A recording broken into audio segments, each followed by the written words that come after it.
Shalom Israel. First and foremost, I would like to give all praises to Yahweh, Bahashem, Yahweh Shai. Double honors to the apostles and elders of Great Millstone. And shout out to you brothers out there feeding the flock. It's motivating. And shout out to you sisters out there listening in quietness and meekness. And today I would like to talk about the similarities between Elijah and the prophets of Great Millstone, and how the prophets of old are still with us today.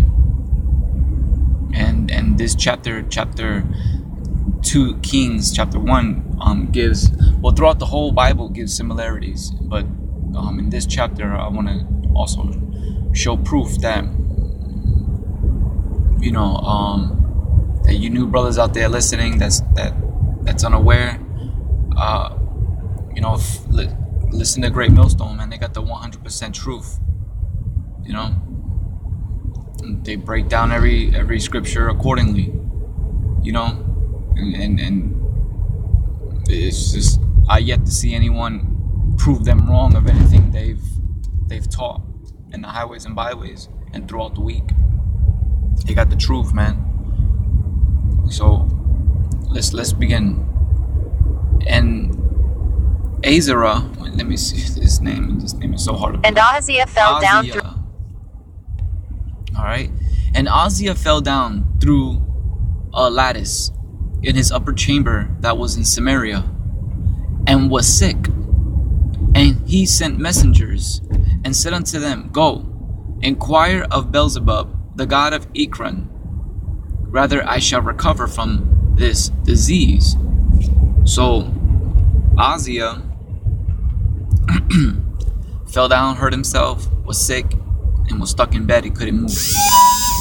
So he sent messengers to send prayers to the Philistine god Ahaziah in the land of Ekron. All right, and if I'm not mistaken, Ahaziah is an Israelite. So he didn't consult with the Most High. He didn't consult with the Most High. He didn't ask the Most High to heal him, and the Most High would have healed him, but he didn't. So let's see how it plays out. Well, first let's see this Beelzebub god that he worshipped and decided to go to for comfort. Beelzebub. Let's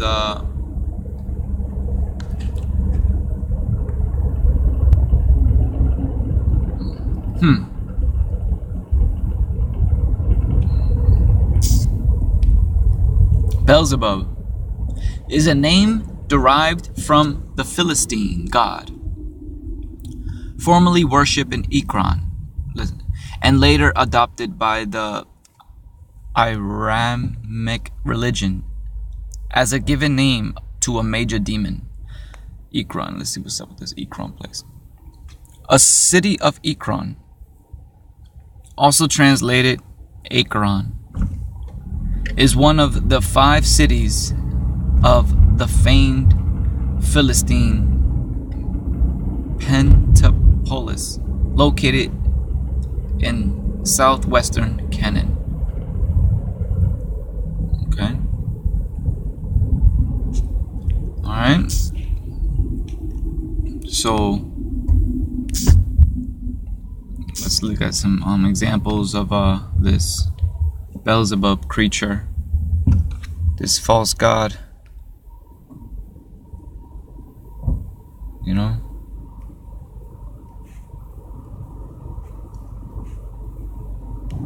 Beelzebub, like a bee, right? Little Beelzebub.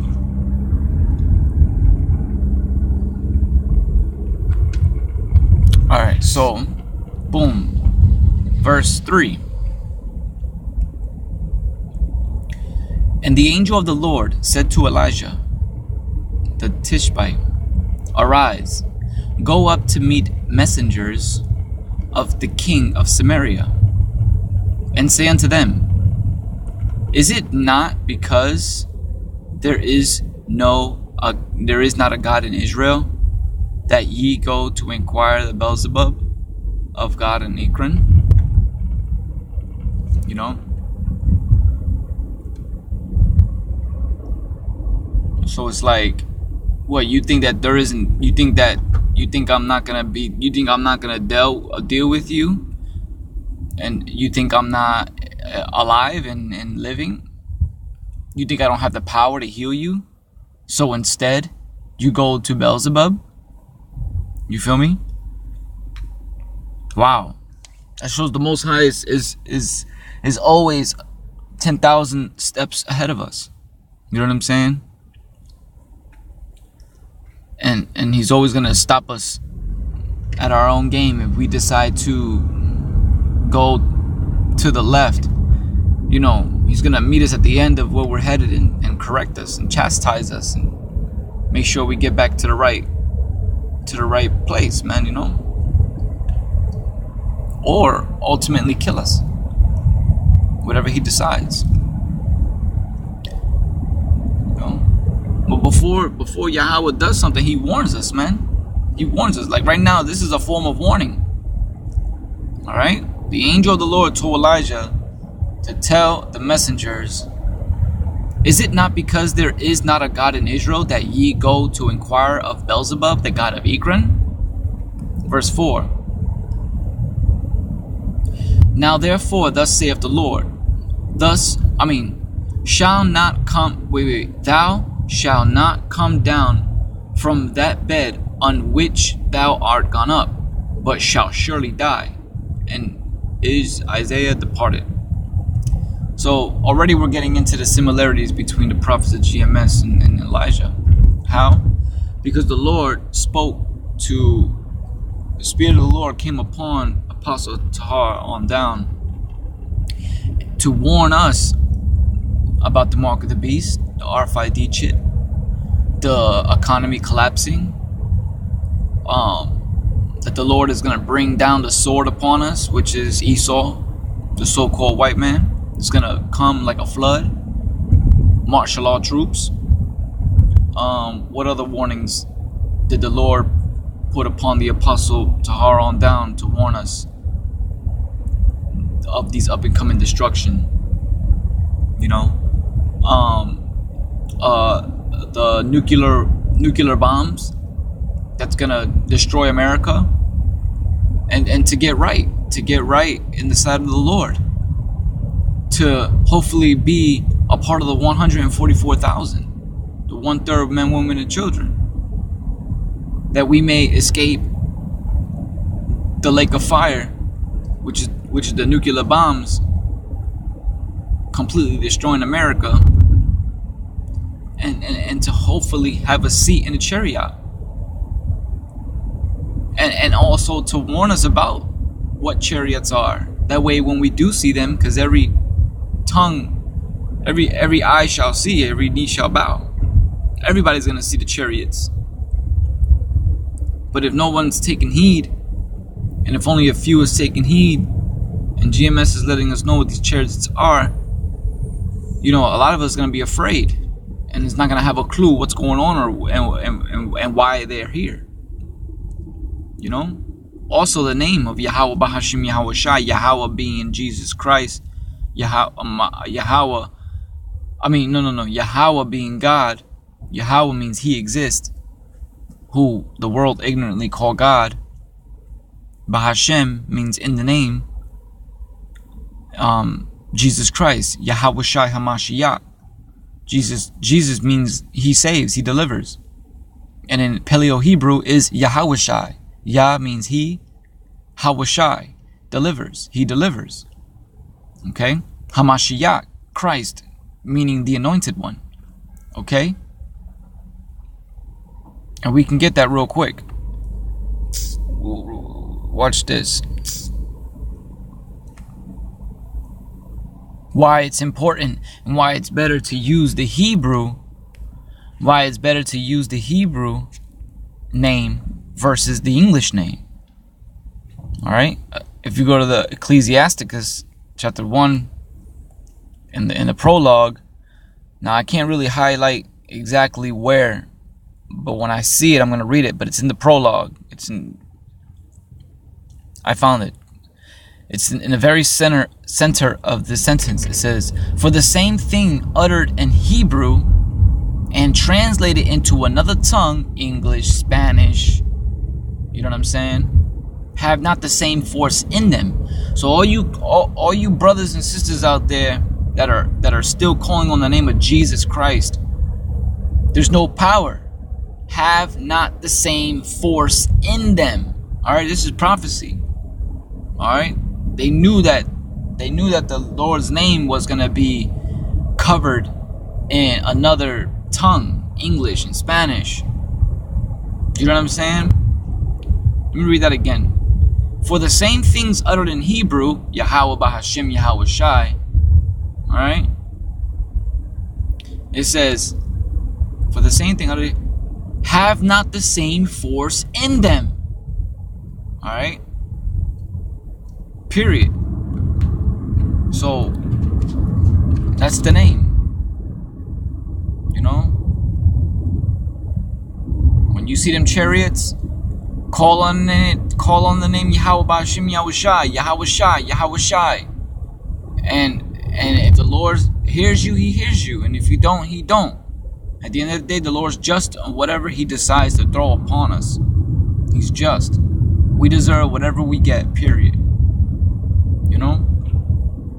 So let's go back to the story.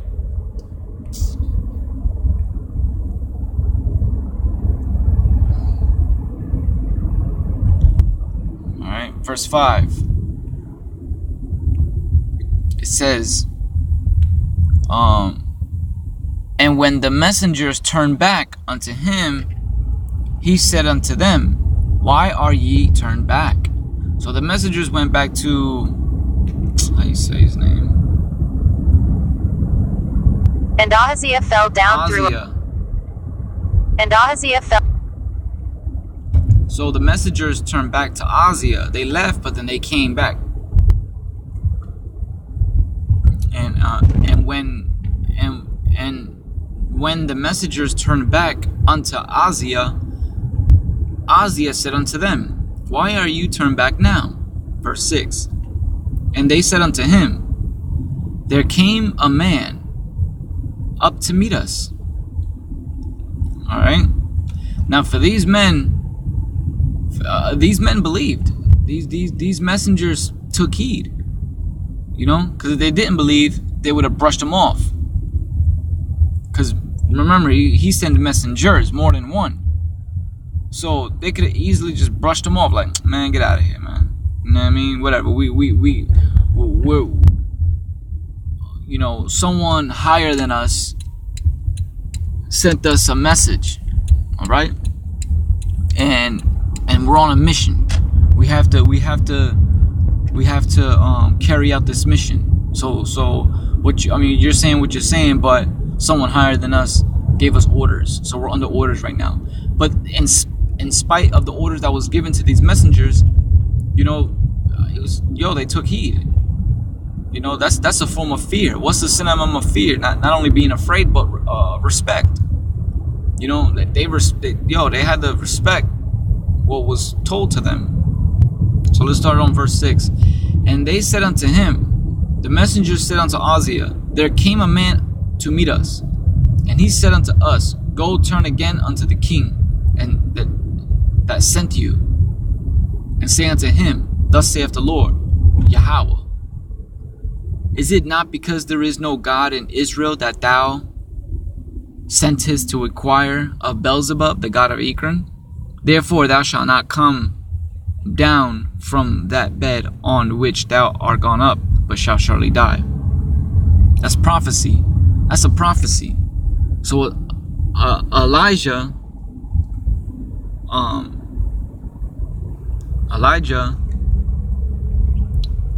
prophesied what the Spirit of the Lord told him what was going to happen that hasn't happened yet. Same thing with the prophets of GMS. They're telling us what's going to happen that hasn't happened yet. They're telling us that the internet is going to be shut down, that we're no longer going to hear the word of the Lord through YouTube. No longer we won't be able to see them on the corners. That's a scary thing, man. What? Me not being speaking to myself first and foremost, not being able to hear the man of the Lord in the corners that can easily break down these difficult scriptures. They don't have a college degree. They didn't go to school. They didn't go to Bible school study, but yet can decode the mysteries of these Bibles effortlessly. Yo, that's a scary thought, man. That thought sucks, matter of fact. But it has to happen because it's all part of Yahweh's plan. These things have to happen. So instead of being afraid, with the understanding that I've learned, I know now that these things have to happen. In order for the kingdom of heaven to come, these things have to happen. So now I'm not gonna, you know what I mean? Like I'm able to approach it different, cope with it, deal with it differently. Because of the prophets installed understanding that, these things have to happen. All right? That's why a lot of you brothers are going to get bugged out. Y'all going to lose your head. Y'all not going to know what's going on and why. So you're going to go crazy. You're going to go crazy, man. And may the Lord, man, keep me from going crazy to myself. Because at the end of it, I'm still human. I'm not perfect. I'm human. But let's see what happens, man. The verse 7. And he said unto them, what manner of man was he which came up to meet you? I told you these words. Verse 8. They answered him, he was a hairy man, and girded with a girdle of leather about his loins. And he said, it is Elijah, the Tishbite. Verse 9. Then the king sent unto him a captain of 50 with his 50. And he went up to him, and behold, he sat on the top of the hill, and he spoke unto him, thou man of God, the king hath said, come down. Verse 10. And Elijah answered and said unto the captain of 50, if I be a man of God, then let fire come down from heaven and consume thee and thy 50. And there came down fire from heaven and consumed him and his 50. Now this is talking about spiritual powers, which the prophets of the Lord are going to receive. Lord willing, I'm part of that number. That's so spiritual powers right here. And that's a prophecy that is in effect, that will happen. And the chosen prophets of the Lord are going to receive spiritual powers. Verse 11. Again, also he sent unto him another captive of 50 with his 50s. And he answered and said unto him, O man of God, thus saith the king, said, come down quickly. Verse 12. And Elijah answered and said unto them, if I be a man of Yahweh, let fire come down your 50. And fire of Yahweh came down from heaven and consumed him and his 50. That's killing all these men. Verse 13. And he sent again a captain, the third, 50 with his 50.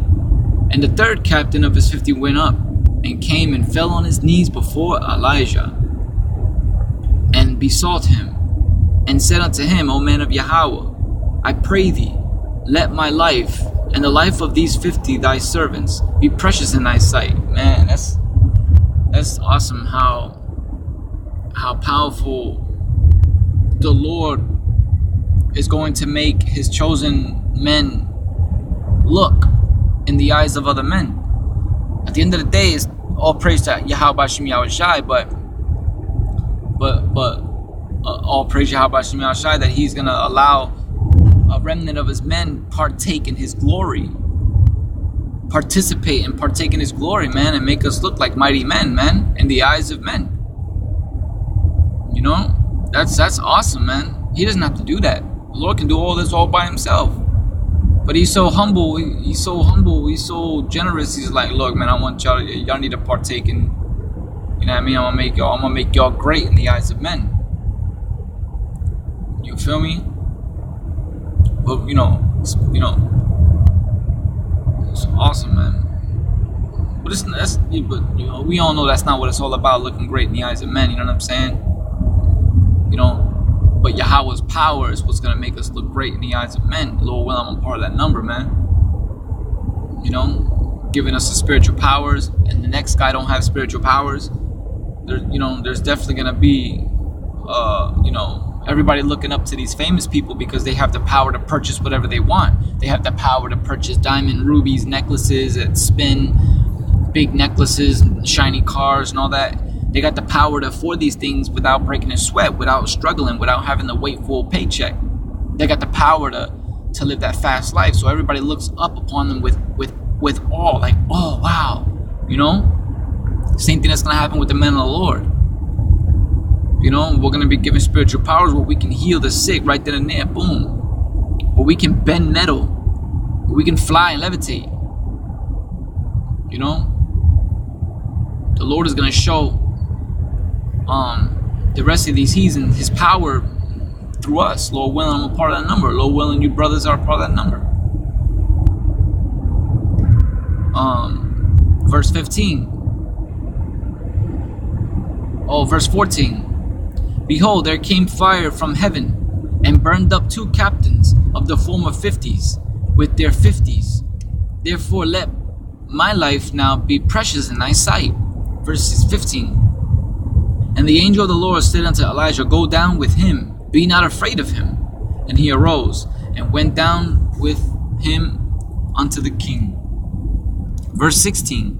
And he said unto him, Thus saith the Lord, Forasmuch as thou hast sent messengers to inquire Beelzebub, the god of Ekron, is it not because there is no God in Israel to inquire of this word?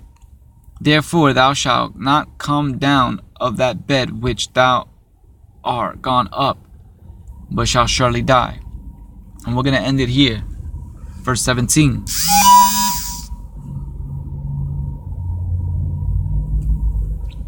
So he died, according to the word of the Lord, which Elijah has spoken. Alright? So that's the last similarity, man. To take heed of the prophets of GMS, man. Find out if you can find out your local GMS camp. Get with the program, get involved, man. Listen, take heed, stay quiet, and follow these brothers, man. They've been set up by the Lord, man, to warn us, man. Like Elijah's been set up to warn, how you say his name?